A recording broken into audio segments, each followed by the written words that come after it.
Welcome to this video in which we are going to build a activity zone and an action hub using Notion. And these are going to be the first elements of the personal life hub system that we are going to be developing and implementing over the next few months. Now, before we dive into it, I do currently have COVID, so my voice sounds a little bit weird, so my apologies for that.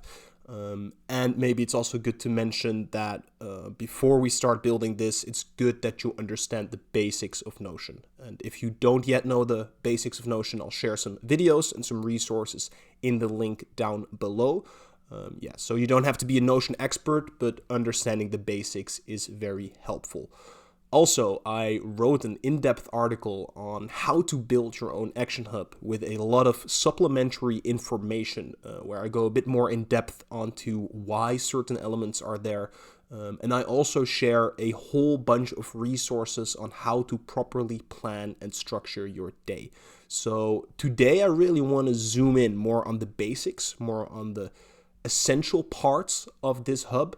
But if you want to get some more, if you want to add some more pieces to your hub, I would highly recommend you reading that part of the article also. Lastly, I will also share the template of the action hub that we're going to build today. So if it's too difficult to build, or if you just want to get that quick fix in there, you can also use that template. All right, now without any further ado, let's actually get into the system. As you can see here, I'm in my Meaning Crafter workspace, and the first thing that I'm going to do is open the activity zone. And this is basically going to be the product that we're going to be building today. This is the finished version of the product, and in a bit I'm going to show you step by step how to also build your own. What you can see here is that we have the Action Hub database, and this is basically our main database that we are going to use to capture all of our action items. And the cool thing about Notion is that it allows you to have this single database that you can link in multiple places. And what that means, so let me just show you here. What that means is if I make an adjustment in one part of this database, for example, right over here, and I add a new task, it will also automatically gets put to other parts of this same database. So this way of linking databases allows us to have one central place in which we gather all our action items, and then we can resurface these action items in different places with different views and in different manners. Now, if this is a little confusing right now, don't worry, we're going to go way more in depth in how this works, but I just wanted to show this real quick. And then down here we have the calendar, which is also the same view of this one action hub that we have here. So this is basically what we're going to be building today. It's going to be one single zone in which you can manage all your day-to-day action items in a very clear, concise, and hopefully also very helpful manner. But let me just close all this stuff up and show you from scratch how we are going to build this. So the first thing that we want to do is create a new page. We can either go here to add a new page inside the working space, or we could do /page, and then it appears right over there, and we can open a page. Now, first we're going to give it the name, the activity zone, right? Because that's what we're going to call this zone, because that's where we're going to do all our activities. Now we're going to add a little icon because I like to do that, and we'll slap a nice cover that I prepared onto there just to make it look a little slicker. There we go. Already looks so much better. Now, the most important thing in this activity zone is, of course, our Action Hub database. So what we want to do now is actually create a database. And the easiest way to do that is /, and then either you can scroll all the way down, but that takes a lot of effort. So we can also just type /database, right? Or databs, apparently. So now we click here, table database inline. And what this does is it creates a brand new database for us. And this database is gonna become our action hub. And once again, as a visual designer, I cannot resist and put a little icon there just to make it look better. And in case you're wondering, if you want to go a page back on Notion, you can use the Command key and the left bracket. And if you press that, it automatically goes a page back. So here we have a very simple database. We just have a name and we just have a tag. The thing for our Action Hub database is that we want to keep it short. We want to keep it simple. We want to stick to the essentials of the system. So what are the essentials of the system? First of all, the most important thing for any Action Hub is to give your items a name. So we're going to open this one up and say action name. The thing that you want to keep in mind when giving your actions a name is that they are clear, concise, and that you know when they're done. So a bad action name, for example, would be write thesis. Okay, that's way too big. What does that mean, write thesis? There's way too much going on there. A much better action name would be write first paragraph for thesis, right? So you want the action name to be very concrete and you want to know when it's done. Simultaneously, you also, let's say, for example, bring tickets, George. All right, bring tickets, George. You might know what you mean here, but it's still not very clear. Instead, you might want to say, bring gala tickets to George. Right? Make it a little more concrete. Now, maybe that's not the best example ever, but what you want your action names to be concrete. You want to know when they're done, and you want them to be clear. Okay, so now we have the name figured out. Then the next thing that we want to do is track the status of a task. And the simplest thing that you want to track is the task done or is it not done? Is the action item done? Is it not done? So what we can do here in Notion is we go to the property setting. And over here you can see all these different properties. And the one that we want to pick for now is the very easiest one. It's the checkbox. And it basically just says yes or no, right? Is it done? Is it not done? And we're going to give this the name done, question mark. Is this done or not done? But actually this name is not going to be that important because we're going to shrink this one all the way in to just show this checkbox because we know what it means, right? We don't have to have that extra information. We always want to try to keep everything as small and as concise as we can. So now we have our status tracker, our do or done. The cool thing here is that not only does it track if a task is done, right? Pick up flowers. For Marie, let's just put that task in there as a little example. Not only does it track if it's done or not done, it also allows us to use filters. And one of the cool things about Notion, and this is a sentence I'm going to say a lot because I think there's many cool things about Notion, but one of the cool things about Notion is that you can apply filters. So what we can do here is we can add a filter. And basically we can say we only want to see inside of this table tasks that are unchecked, right? So these are tasks that are still open. We only want to see things that are unchecked. Now, the task we put in earlier, the Marie task, we checked that one. So it has automatically disappeared. So let me show you how that goes, right? Item 1, item 2. The moment we tick this box, it automatically disappears. Now, it doesn't disappear from the database. It's still there. It only disappears from this view. And it does not actually disappear from the database. It is still in the same database. We can only not see it, right? Because we just made this filter. If we were to remove this filter over here, we would see all the tasks that are in here. So a filter is basically us saying to the database, us saying to Notion, we only want to see entries that meet these certain requirements. So we'll just keep this for now.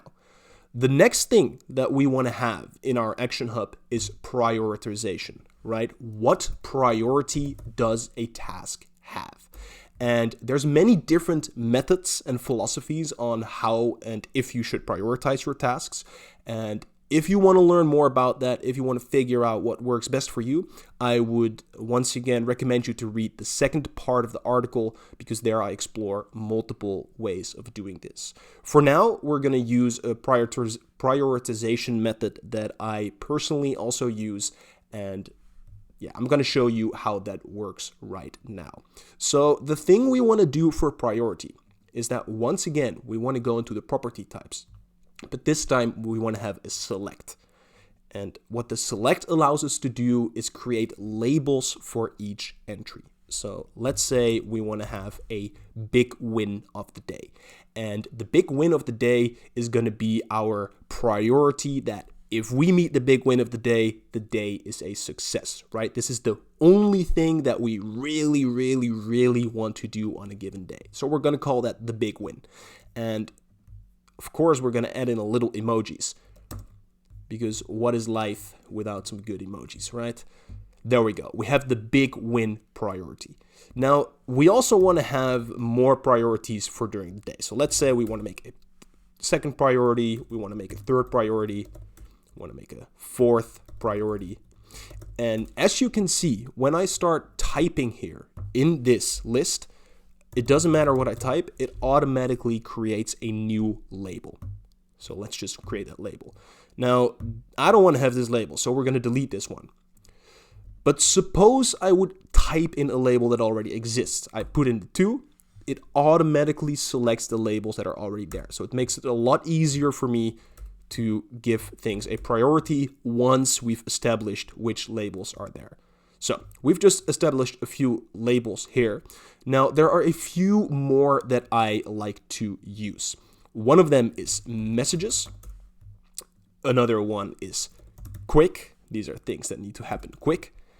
And then another one is urgent, right? Sometimes there's things that need to happen urgently. And with the quick one, what I meant to say, those are things that you can do very quickly, things that maybe take a few minutes to complete. And the urgent one is the one that really needs to happen urgently.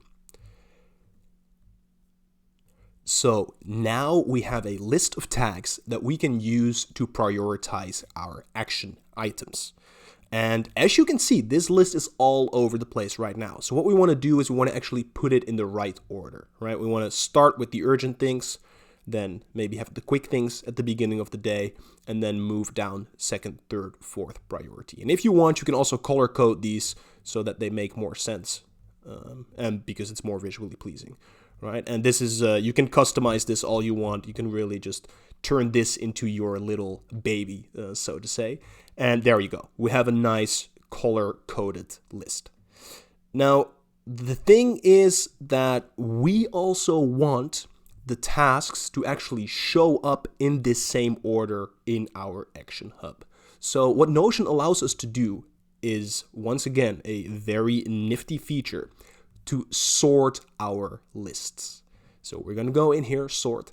And basically what the sort function does is it makes the list of entries, it sorts it in a certain direction based on input that we give it. So for example, we could say that we want to sort this table on the action name, right? So now it's going to ascend in alphabetical order on the action name right over there. But that's not what we want to do. What we want to do is we want to sort it on priority. And as you can see, right now it's sorted exactly in the direction that we just created this list over here. But if we were to say descending, right, if we would turn it around, you can see it's going to go upside down. And similarly, once you have this direction here, if you start switching things around right here in this direction, it's also going to change in the database. So now we have our action items that are sorted by priority. We have a filter. We're going to put that one back on there for the tasks that are unchecked. And there we go. The action list starts to come together. The action hub starts to come together. The next thing that we want to add is an action date. And the action date is basically the day that you are planning to do a certain task, to do a certain action. Now, many people tend to organize their days and tend to organize their planning on either what other people want and expect them to do. So these are meetings, classes, people basically laying a claim on your time, or they use deadlines, right? And that word alone, deadlines, is not a nice word. The word dead is literally in there. It's a very anxiety-inducing word, and it makes us very reactive rather than proactive, right? We're always trying to make that deadline. We're very much in this reactive fight and flight mode.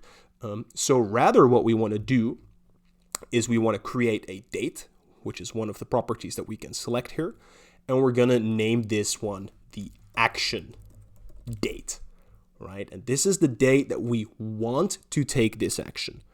And let's say, for example, we want to do this on Friday, right? We want to do this action on Friday. We're going to do this one on Saturday. We're going to do this one on Friday. Let me just add some dummy items in here, just so it looks a little better. Dummy items. Cool. Now, in most cases, I would highly recommend to work with action dates. In some cases, though, there is going to be a final date. There is going to be a date when that certain thing has to be done, right? It just has to be done for whatever reason.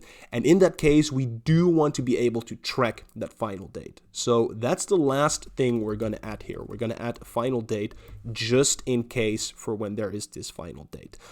But like I said before, I highly encourage you to use the action date, because working with final dates, working with deadlines, forces us to focus on what is urgent rather than what is important, right? So we're always going to do the things that need to be done, but the things that are truly important to us very often don't have a deadline. Getting in shape, building that business, right? These things that are self-imposed very often do not have a deadline. They very often do not feel urgent, but they are very important. So we want to try to move away as much as we can from urgency, and we want to really move into importance. So we got the action date, but just in case, we do also have this final date. Now, that is it. That is everything we need for our Action Hub basics. It's not going to get any more complicated than this. It doesn't have to, at least. These are the essentials. If you master these, you are good to go. Now, the true power of Notion arises in the versatility of how we use and reference this Action Hub. So that's what we're going to do now. We have this basic view over here. Now we're just going to create our activity zone to optimally use this database, to optimally use our Action Hub. So the first thing that we're going to do is create the today view, right? And this is going to be the view of the things that we're going to be working on today. I like to hide things under a toggle, right? So the first option that we would have is actually we create this header here. We could have this view of the database under a header. But if you fill up the page, it's going to get very long and very chaotic very fast. So what I like to do is add a toggle here. And you can do that either by adding this little arrow, or you can do that by going /toggle, and there you go, heading 3. Or you could just type toggle heading 3, and it's going to open a toggle. Then I want to drag this right under that toggle, right? So we can drag this item and we drag it right under the toggle. Apologies, there we go. And as you can see, we can close and open our database now. And that makes for, in my opinion, a lot sleeker design. And the second thing we're going to do is we're going to go in the top corner and we're going to make this page full width. So it allows us to really get the maximum real estate that we have here on our screen. So the first database view, today's action date list, today's action items, right? Everything that we are going to display here is going to be things that need to happen today. So what we then do here, let's first give these some dates just to show you how that works. As you can see, there's here 3 tasks that have the action date today. So what we're going to do is we're going to go into filter, and we're going to add another filter. And we're going to say all the tasks in here have an action date of today. So Notion is automatically going to check what date it is, right? It's the 4th of March, and it's only going to show action items that are due for the 4th of March. So as you can see, now we've already made a nice little to-do list, a nice little action item lists, where we can only see tasks that aren't done yet and only see tasks that have an action date for today. And then we're going to say, all right, we're going to make this one the big win of the day, and that's going to be the second priority. And we'll just add a little more. Third priority there. And that already starts looking like a very neat action list. Now, the moment we click one of these checkboxes, the task is going to disappear, right? Because it's going to be done for the day. So there you go. It's as easy as that. Just during the day, you just work over your task list. Everything is done. All right, let's just bring those back real quick. Then the second thing that we're going to build is an inbox. So the important thing for your action hub is that you don't capture all your tasks in one place.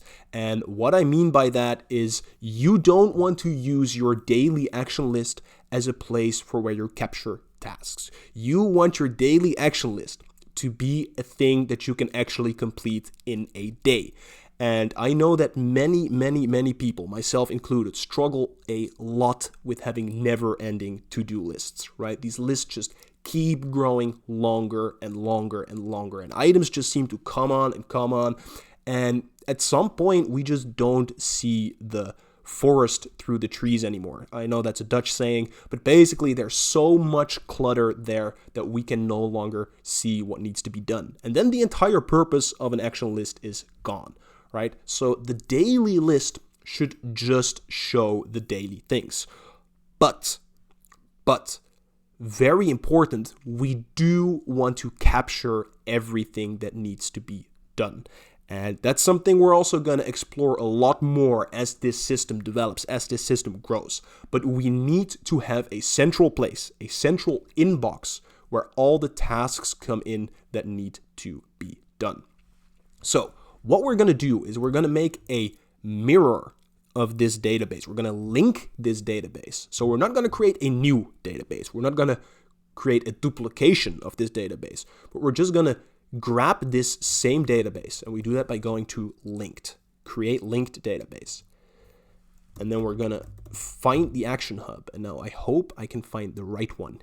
There we go. Oh, there we go. Action hub.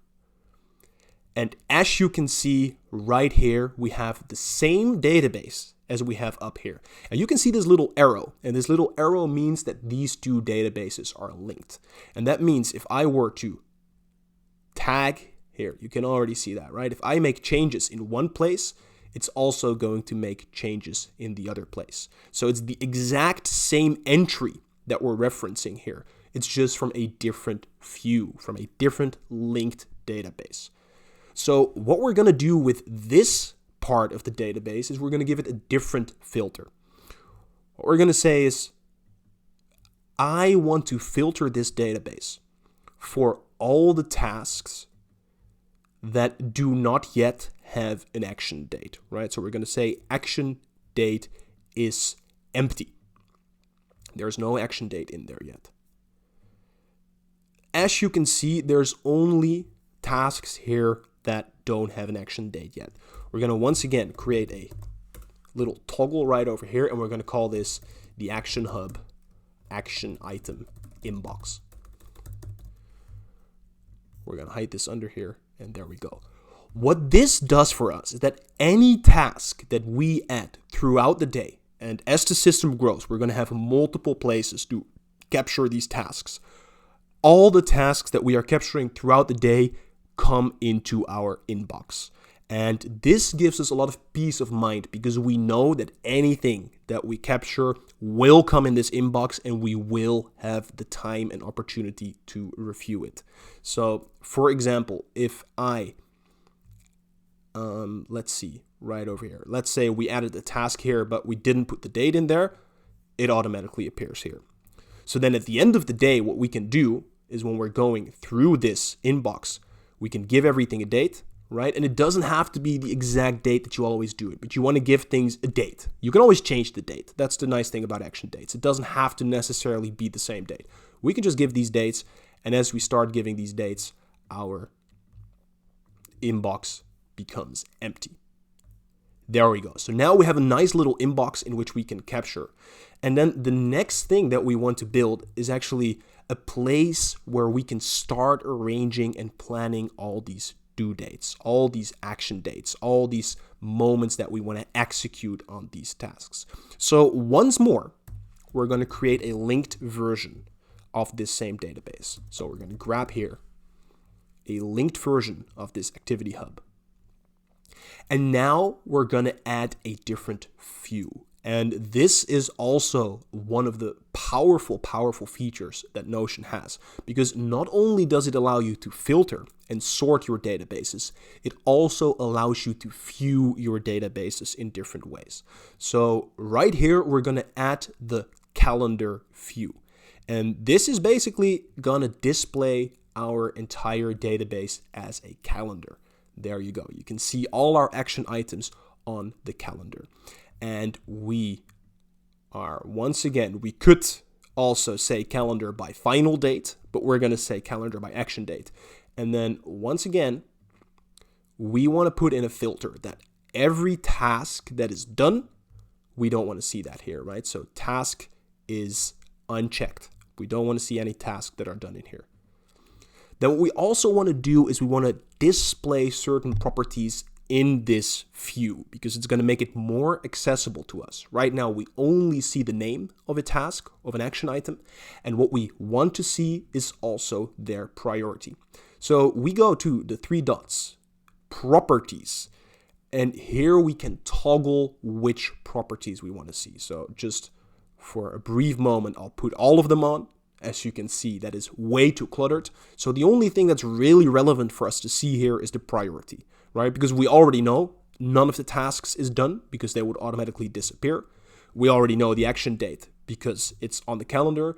And you could put the final date, but I prefer not to do it. I just prefer having it like this. And there you go. Now we have a calendar view of all the action items that we also have right over here. And the cool thing is that if we drag one of these items to a different day, the date automatically changes, right? So the date of this task automatically changes as we drag it. And that's also earlier why I said over here, you can just give things an action date, right? Let's say new task, and we're just going to give this an action date of the 16th. It's going to appear right over there. And then as we are planning our weeks and our days, we can just start dragging these tasks around to put them on the right place. Now, later on in the system, we're going to look also at how to plan our weeks. But for now, we'll just do the days. So first, let's just once again hide that one in a toggle, action date calendar.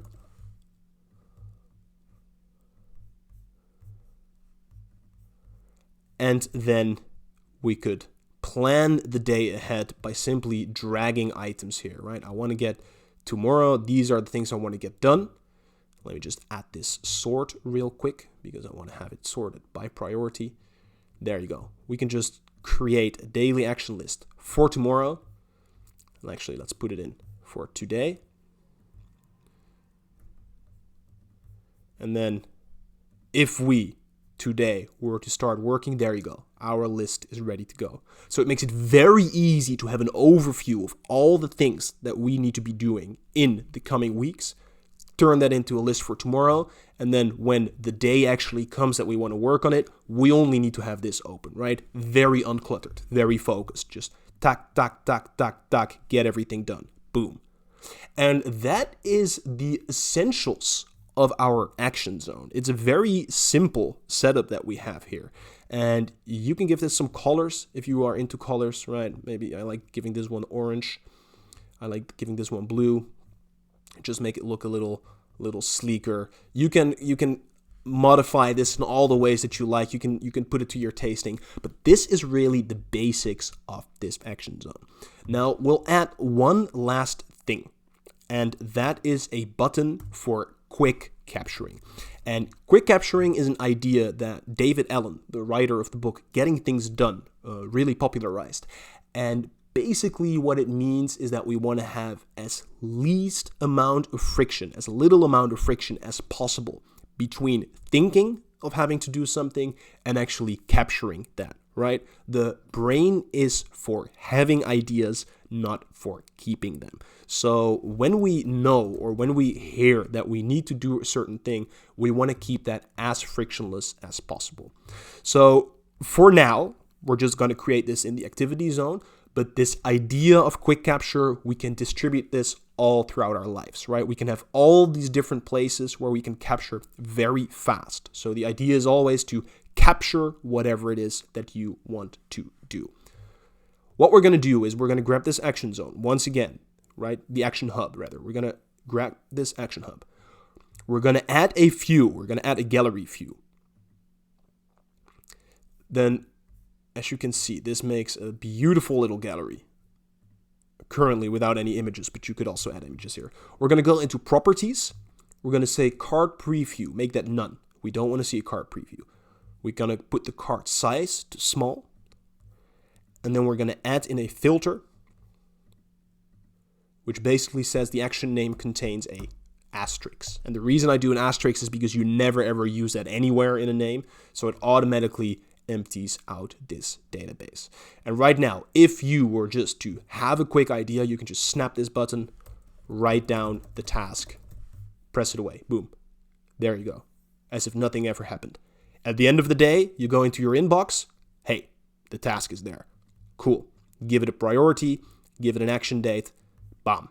It's gone from your inbox. And if you're planning ahead, it is going to be right down over here. Cool. All right. That is the basics of the activity zone and the action hub. Now, I'm going to show you some advanced and extra elements that you might add to this zone. But these are not things that you have to do. This is really the bare bones essential. But if you want to explore it a little further, then yeah, just stick around for this second part as well. So I prepared a little action hub with some extra properties right over here. And what I want to do with you is discuss two concepts, namely time tracking and task batching. Now, there's many more concepts and ideas in the articles that I mentioned, but these are two that I think work really well in Notion, and that's why I want to show them to you. So time tracking is the idea of tracking how long certain tasks take. I do this occasionally. I have periods where I track my time. I don't do this very often. And when I do it, I usually just do it for big tasks, like my big win of the day, right? How long does it take me to write these 2 paragraphs for an essay? So you can use a time tracking software like Toggle, or you could use just a timer on your phone.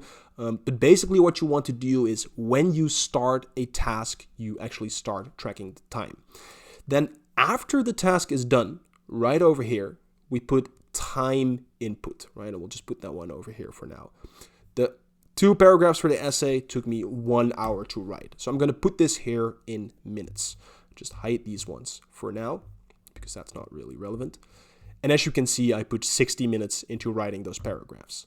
Now, let's say I put 30 minutes into briefing Bob on his sales, and I took 20 minutes emailing George. On the bottom here, you can see the total amount of time that I actually spent on these tasks, which would be almost 2 hours here. So in this sense, time tracking keeps us really honest in the amount of work that we're doing. And on average, most people have 3 to 4 productive hours in a day, like true deep productivity. And tracking your tasks like this will show you how productive you actually are. And it can help you get a more realistic perspective on how much work you can get done.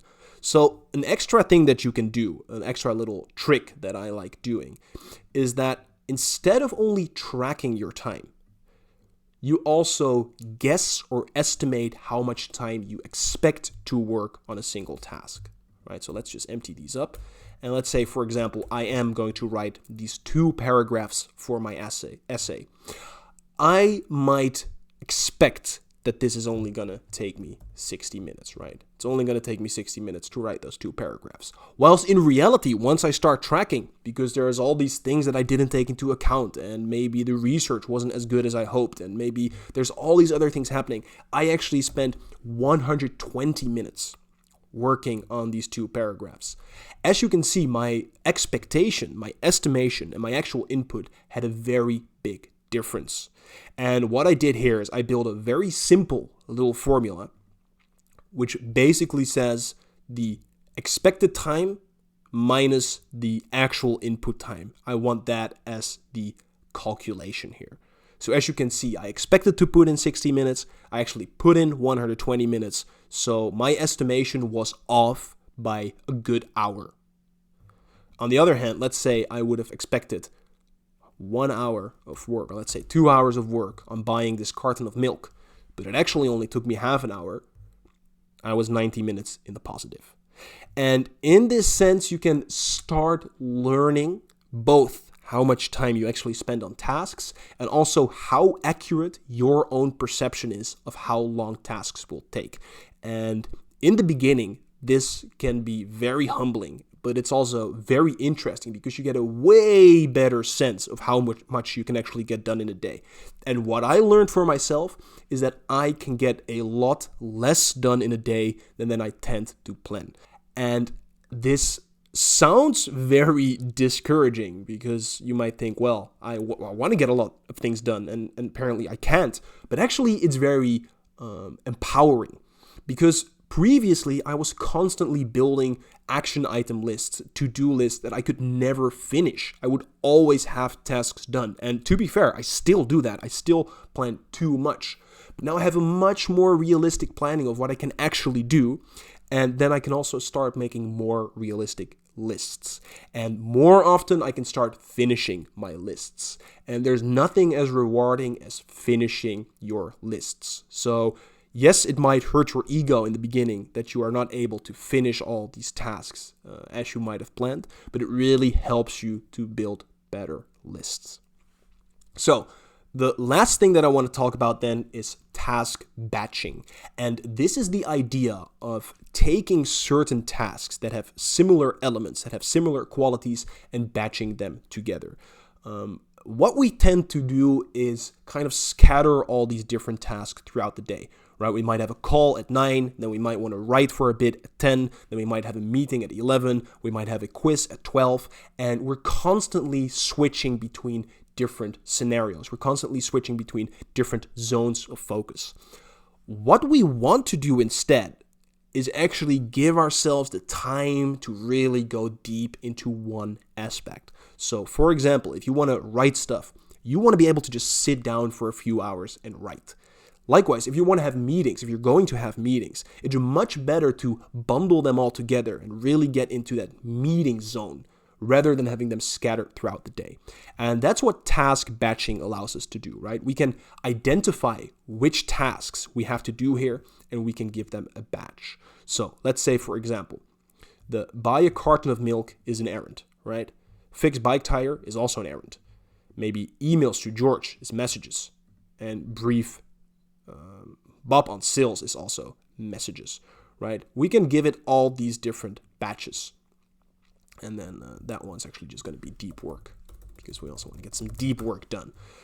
There's 2 ways to now batch these tasks together. The first one, as you've already might have thought of, is sorting this list. So we can sort it per batch. As you can see, it won't sort now because it still has the priority as the highest priority.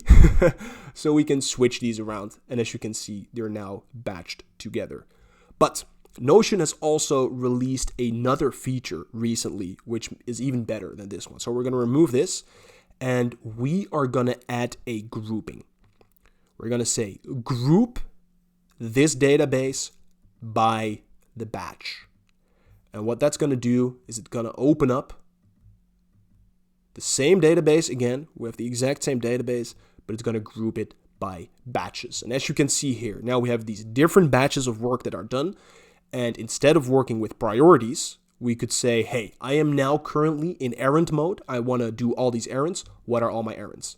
And then you can open them up right there, right? Or we're going to go in deep work mode. What's my deep work stuff?